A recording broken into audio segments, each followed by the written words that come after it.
Сәлем хат. Әке, іні қарындастарым. Майдан алаңнан хат жазып отырмын. Әлі де соғысудамыз. Ешкім де әлі қалмады. Бар жоға 44 адам ғана қалдық. Қыс түскенде екінші апта.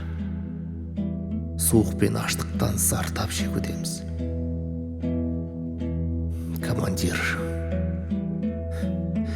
Командир бізді ұмытып кеткен ау деймін. Өлілердің қатарына қосып үлгергенде болар.